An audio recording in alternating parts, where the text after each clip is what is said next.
হঠাৎই আমার চোখ নিজে থেকেই চলে গেল কাকিমার দিকে।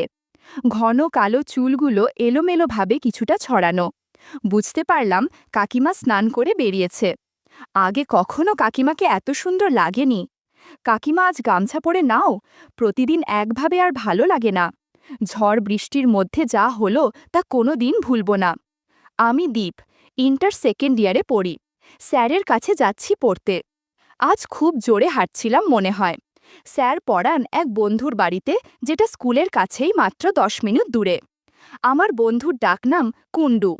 ওদের বাড়ি পৌঁছতেই নিচে দরজাটা পেরোলে একটা লম্বা লন পড়ে। সেটা পেরিয়ে কোনায় একটা সিঁড়ি। সিঁড়ি দিয়ে দোতলায় উঠলাম ধীরে ধীরে। সিঁড়ির ধারেই বাথরুম ওদের। ঘরের কাছে যেতেই কুণ্ডুর মায়ের সাথে দেখা। খেলা করলাম কুণ্ডুর মা। শাড়ি, পেটিকোট আর একটা টাইট ব্লাউজ পরেছে। ব্লাউজ দেখে মনে হলো বিয়ের আগের, কেননা অনেক টাইট ছিল। বিয়ের পর কুণ্ডুর মার স্বাস্থ্য ভালো হওয়ার কারণে এরকম হয়েছে। সবই কাকাবাবুর আশীর্বাদের ফল, যা কুণ্ডুর মাকে দেখলেই বোঝা যায়। এসব খেয়াল করতে করতে দেখি কুণ্ডুর মা আমার দিকে তাকিয়ে আছে। ওর মা হেসে বলল, দীপ, তুই খাটে বস, স্যার এক্ষুনি চলে আসবে। আমি লজ্জায় চোখ নামিয়ে খাটে গিয়ে খাটে বসলাম। কুণ্ডুর মায়ের বয়স ৩৮ বছরের মতো হবে। খুব ফর্সা, ধপধপে সাদা, কোমল ত্বক, বেশ কর্মঠ মহিলা। দেখতে খুব মিষ্টি, ঘরোয়া বউ বউ লাগে। আমি রোজ পড়তে গিয়ে ওর মাকে দেখতাম। শুধু আমি না, বাকি বন্ধুরাও কুণ্ডুর মাকে পছন্দ করে। একদিন স্যার পড়ানোর পর আমি সিঁড়ির সামনে এসে জুতো পরছি। পাশেই বাথরুমে কুণ্ডুর মা স্নান করছিলেন। গরমকাল, সবই সকালে আর বিকালে দুবার স্নান করে। আমার বেরোনোর শব্দ পেয়ে ওর মা বাথরুমের থেকে আমায় দাঁড়াতে বললেন। তাই আমি আর জুতা পরলাম না। একটু দাঁড়িয়ে তারপর আবার জুত পরতে শুরু করলাম। হঠাৎ ওর মা বাথরুম থেকে বেরিয়ে আমার সামনে দাঁড়ালেন। আমি নিচু হয়ে জুত পরতে পরতে মাথা তুলে তাকালাম। আমার চোখ আটকে গেল শাড়ি পরে থাকা কুণ্ডুর মায়ের দিকে। এক ঝলক দেখেই আমি লজ্জা পেয়ে মাথা নিচু করে আবার জুতোর দড়ি পরতে থাকলাম। ওর মা আমায় জিজ্ঞাসা করল, স্যার কেমন পড়াচ্ছে? আমি লজ্জায় ওর মার মুখের দিকে তাকিয়ে বললাম, স্যার তো ভালোই পড়াচ্ছেন কাকিমা। ওর মা পড়ার ব্যাপারে জিজ্ঞাসা করতে থাকল, আর আমি তার দিকে তাকিয়ে উত্তর দিচ্ছিলাম। মাঝে মধ্যে এদিক ওদিক তাকাচ্ছিলাম, কিছু দেখার উদ্দেশ্যে। ওর মা কি বলছিল সেদিকে মনই ছিল না আমার। আমি শুধু তাকেই দেখে যাচ্ছি। কেমন যেন একটা কামনা অনুভূতি হচ্ছিল। হালকা হাওয়ায় শাড়ির আঁচলটা দুলছে আগে পিছে। হঠাৎ আচমকা কাকিমার ডাকে আমার হুঁশ ফিরল। খেয়াল করলাম কাকিমা বলছে, কিরে, কি দেখছিস ওইভাবে তাকিয়ে? আমি মাথা নেড়ে বললাম, না না কাকিমা, কিছু না। কি জিজ্ঞাসা করছিলেন আপনি? ওর মা, বড্ড অন্যমনস্ক তুই, তখন থেকে তাকিয়ে দেখেই যাচ্ছিস আমার দিকে। আমি আর কথা না বাড়িয়ে সিঁড়ি থেকে নেমে গেলাম। বাড়ি গিয়ে স্নান করে নিলাম, আর কিছু শ্যাম্পু ফেললাম টয়লেটে। কিছু দিনের জন্য আমার পড়াশোনা, ঘুম সব মাথায় উঠল। কিছুতে মন বসত না। সারাক্ষণ শুধু কাকিমার কথা মনে পড়ে। আর অদ্ভুত সব চিন্তা ঘুরপাক খায়। কিছুদিন পরেই আরও এক ঘটনা। ওদের বাড়ির যেই ঘরে আমাদের স্যার পড়ায়, সেই ঘরের জানালা থেকে অন্য একটা ঘরের দরজার ভিতর অবধি সোজাসুজি দেখা যায়। সেরকমই একদিন স্যার পড়াচ্ছেন। আমি অন্য বারবার জানালার দিকে তাকাচ্ছিলাম, যাতে কাকিমার দর্শন পায়। হঠাৎই আমার চোখ নিজে থেকেই চলে গেল জানালার দিকে। চোখে পড়ল কাকিমার দিকে। ঘন কালো চুলগুলো পিঠের ওপর এলোমেলোভাবে কিছুটা ছড়ানো। বুঝতে পারলাম কাকিমা স্নান করে বেরিয়েছে, ঘরেই ঢুকতে যাচ্ছে। ঘরে ঢুকে দরজার কাছে গিয়ে দরজাটা বন্ধ করে দিল। এক মুহূর্তের জন্য আমি অন্য জগতে হারিয়ে গেলাম। আমার পুরো জীবনটা আমি সার্থক মনে করছিলাম। এমন সময় সোজা জানালার দিকে তাকালেন, আর আমার চোখে চোখ পড়ে গেল কাকিমার। কাকিমার ওই রকম অবস্থায় আমি তাকিয়ে দেখছি দেখে কাকিমার স্বস্তিতে পড়ে গেল, আর দ্রুত দরজা বন্ধ করে দিল। ততক্ষণে আমার পড়াশোনায় আর মন বসছে না। সেই দিনের পর থেকে মনে হতে থাকলো হয়তো কাকিমার সাথে বন্ধুত্ব করা দরকার। এই সুযোগে যদি গল্প করা যায় তাহলে তো ভালোই হবে। যেদিনই পড়তে যেতাম কাকিমার সাথে কথা বলার সুযোগ খুঁজতাম, কিন্তু ওরকম একা কাকিমার সাথে কথা বলার সুযোগ হয়ে উঠছিল না। আমি একটা বুদ্ধি বের করলাম। কুণ্ডুর বাড়িতে কখন অন্য স্যার পড়ান সেটা জিজ্ঞাসা করলাম।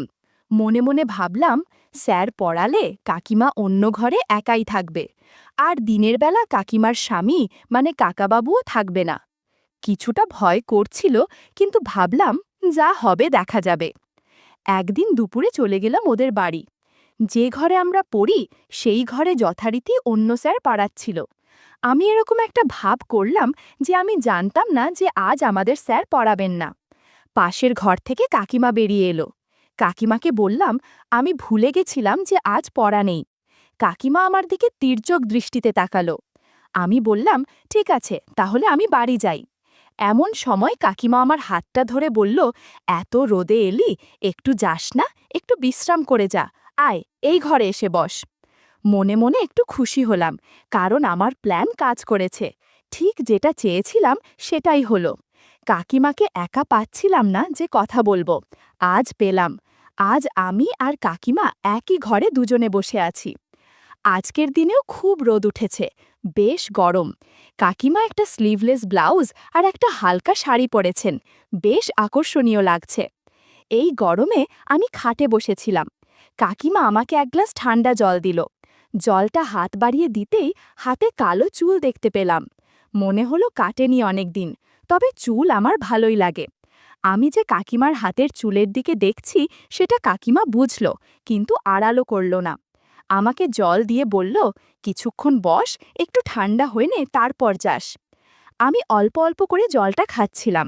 কাকিমা তখন তেমন কোনো কাজ করছিল না, ঘরে কিছু জামা কাপড় গোছাচ্ছিল। আমি জিজ্ঞাসা করলাম, কাকিমা, আপনার স্নান হয়ে গেছে? কাকিমা বলল, হ্যাঁ রে, সকাল সকাল করেছি। আমি আর চোখে কাকিমাকে দেখছিলাম। কাকিমা জিজ্ঞাসা করল, তোর পড়াশোনা কেমন চলছে?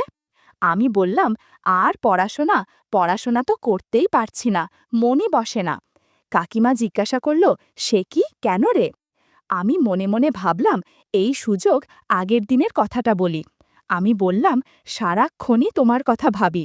কাকিমা ভুরু কুচকে আমার দিকে তাকালো, মুখ বেঁকিয়ে বলল, কেন রে, এত কি ভাবিস আমাকে নিয়ে? আমি চুপ করে রইলাম। কাকিমা বলল, এই বয়সে এত চিন্তা করলে পড়াশোনা হবে কি করে? আমি আবার বললাম, কিছুতেই পড়াশোনায় মন বসছে না। কাকিমা বলল, দুষ্টু বুদ্ধি মাথায় থাকলে তো মন বসবে না। আমি মনে মনে ভাবলাম, এবার বলি যে কাকিমা আমার সাথে গল্প করবে। অনেক ভেবে বললাম, দেখো না, যদি কিছু গল্প করা যায়। কাকিমা চোখ খুঁড়িয়ে আমার দিকে তাকালো, বলল, কিছু গল্প করা যায় মানে? বন্ধুরা, তোমরা বুঝেছ তো কি গল্প? আমি বললাম, সেদিন যে তোমার সাথে কথা হচ্ছিল। কাকিমা বলল, হ্যাঁ তো। আমি বললাম, আমি কিন্তু তোমাকে খুব ভালোবাসি। কাকিমা বলল, আমি কিন্তু তোর মার বয়সী।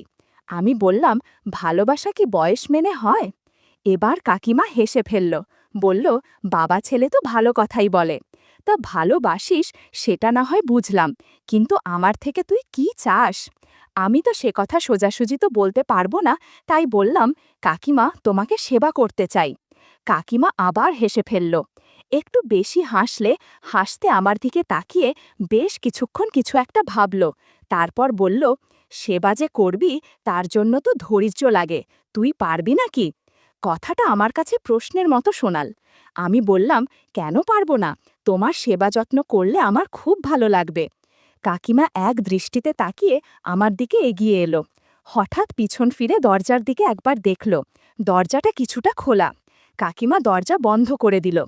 আমি মনে মনে ভাবছিলাম, এবার নিশ্চয়ই কাকিমা আমার সাথে গল্প করবে। এই মুহূর্তর জন্যই আমি এতদিন অপেক্ষা করছিলাম। কাকিমা আমাকে বলল, ঠিক আছে, গল্প করি, তবে জাদুর লাঠি নিয়ে গল্প করতে হবে। তার আগে হাতের জলের গ্লাসটা পাশের টেবিলে রেখে দে। আমি গ্লাস রেখে কাকিমার চোখের দিকে তাকিয়ে, কাকিমার চোখে একটা কৌতুক দৃষ্টি আমি দেখতে পাচ্ছিলাম। এই গরমে কাকিমার সাথে বেশ কিছুক্ষণ গল্প করলাম।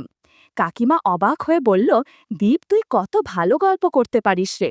কাকিমা, তুমি আস্তে চেঁচামেচি করো, না হলে কুণ্ডু শুনতে পাবে, ওর পড়াশোনায় সমস্যা হবে।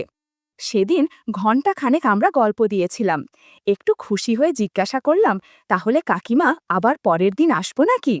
কাকিমা বলল, এখনই আমি বলতে পারছি না, যখন আমার মনে হবে আমি বলবো।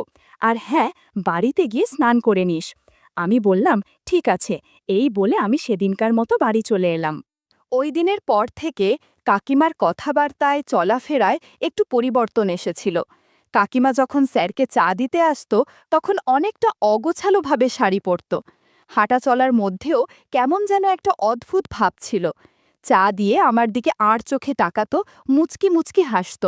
আমিও সুযোগ খুঁজতাম কাকিমা ইশারার উত্তর দিতে আর কাকিমার সাথে কথা বলার। দেখতে দেখতে 1 সপ্তাহ কেটে গেল। গরমকাল পেরিয়ে বর্ষাকালের সময় আসছিল। বর্ষাকালে যখন তখন তুমুল বৃষ্টি হয়, মানুষ এদিক ওদিক আটকে পড়ে, পড়াও মাঝে মাঝে ক্যান্সেল হয়ে যায়। বৃষ্টির মধ্যে স্যার আসতে পারে না। ঠিক এরকমই একটা সময় আমি আর একটা সুযোগ পেলাম। এই সুযোগটাও হাতছাড়া করলাম না। বর্ষাকালে বৃষ্টি হলেই স্যার পড়াতে আসতেন না, আর কুণ্ডুবাড়ির পাশেই একটা ক্লাবে খেলতে চলে যেত। এটা আমি জানতাম। এরকমই একদিন স্যারের পড়ানোর ডেটে সকালে তুমুল বৃষ্টি হলো।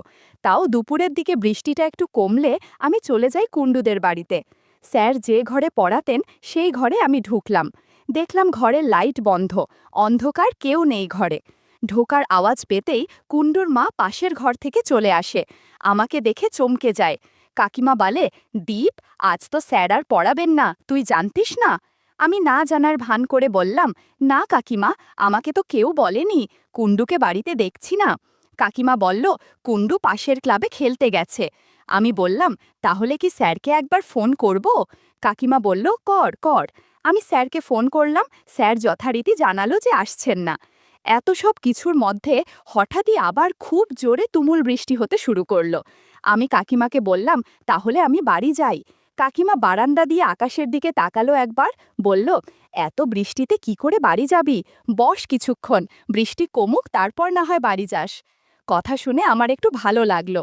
মনে মনে ভাবলাম, আজকে নিশ্চয় অনেক কিছু হবে। আমি কাকিমাকে জিজ্ঞাসা করলাম, কাকু বাড়িতে নেই? কাকিমা বলল, তোর কাকুর কোনো দিনই ছুটি নেই, ঝড় বৃষ্টি যাই হোক কাজে যেতেই হবে। আমি মনে মনে দারুণ খুশি হলাম, একটু হেসে ফেললাম। কাকিমা আমাকে লক্ষ্য করল যে আমি হাসছি। জিজ্ঞাসা করল, স্যার আজকে পড়াবে না? সেটা তো তুই জানতিস, ইচ্ছা করে এলি তাই না? বললাম, না কাকিমা, আমি সত্যি জানতাম না, এমনি এমনি বৃষ্টির মধ্যে আমি কেন আসব? কাকিমা বলল, থাক হয়েছে, সব বুঝি আমি, ন্যাকামো করিস না। আমি হেসে ফেললাম আর বললাম, কাকিমা, কুণ্ডু কখন আসবে? কাকিমা বলল, বৃষ্টি থামলে যখন ইচ্ছা হবে, বৃষ্টির মধ্যে কি করে আসবে? আমি আরও খুশি হলাম। বাড়িতে আমি আর কাকিমা একা। কাকিমা বলল, এই ঘরে বস।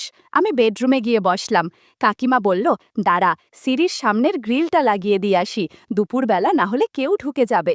এই বলে কাকিমা সিঁড়ির সামনের দরজাটা লাগিয়ে দিল আর বেডরুমে ঢুকল। এদিকে আমি খাটে বসেছিলাম। লক্ষ্য করলাম কাকিমা আজকে একটা পাতলা নাইটি পরে আছে। আজ পড়া নেই বলেই, না হলে আমি সব সময় কাকিমাকে শাড়িতেই দেখেছি। কাকিমাকে বললাম, কাকিমা, তোমায় খুব সুন্দর দেখাচ্ছে। কাকিমা পাল্টা জিজ্ঞাসা করল, শুধুই সুন্দর? আমি মুচকি হেসে বললাম, না মানে কাকিমা একটা গার্ডার দিয়ে নিজের চুল বাঁধতে বাঁধতে বলল, এই বৃষ্টি থামতে অনেক দেরি হবে মনে হচ্ছে। আজ কিন্তু অনেকটা সময় আছে, যতক্ষণ বৃষ্টি থামছে না ততক্ষণ। এতক্ষণ এভাবে বসে থাকলে বোর হয়ে যাবি। চল একটা কাজ করি, ওয়ার্ড্রপের ড্রয়ারে লুডো খেলার কোট আর গুটি রাখা আছে, খেলবি নাকি লুডো? বন্ধুরা, তোমরা বুঝেছ তো কি বলতে চাচ্ছি? আমার কথা শুনে কাকিমা হেসে ফেলল, হাসি মুখে আমার দিকে তাকালো। মনে হলো কাকিমা বুঝতে পেরেছে। একটু পর লুডো খেলা শুরু করলাম। বৃষ্টির মধ্যে লুডো খেলার মধ্যে আনন্দই আলাদা। বাইরে মেঘের গর্জনের জন্য কাকিমার চেঁচামেচির শব্দ বাইরে যাচ্ছিল। হঠাৎ কাকিমা চুপ হয়ে বলল, ছাতা এনেছিস নাকি? আমি বললাম, আরে না, ধুর, ছাতা দিয়ে ভালো লাগে না, এভাবেই ঠিক আছে। কাকিমা বলল, আমি আবার মা হতে চাই না। আমি বললাম, এত দুশ্চিন্তা করো না, তুমি পিল খেয়ে নিও, তাহলে সমস্যা হবে না। লুডো খেলতে খেলতে অনেক সময় পার হয়ে গেছে। ওদিকে বৃষ্টিও থেমে যাওয়ার উপক্রম। এদিকে আমরাও ক্লান্ত ছিলাম। কখন যে 2 ঘন্টা পার হয়ে গেছে বুঝতে পারলাম না। সারা ঘর কেমন এলোমেলো হয়ে আছে, বিছানার চাদরটাও অগোছালো। কাকিমাকে বললাম, নতুন চাদর বিছিয়ে নিও, না হলে কাকাবাবু দেখলে সমস্যা হবে। এরপর কাকিমা সব ঠিকঠাক করে নিজেকে গুছিয়ে নিলেন। আমি কিছুক্ষণের মধ্যেই রেডি হয়ে গেলাম বাড়িতে যাওয়ার জন্য। যাওয়ার আগে কাকিমাকে বললাম, আজ রাতটা এখানে থেকে গেলে ভালো হতো না? কাকিমা বলল, না বাবা না, তুই বাড়ি যা, আবার অন্য দিন আসিস। আমি কাকিমার কথা শুনে হাসতে হাসতে বাড়ি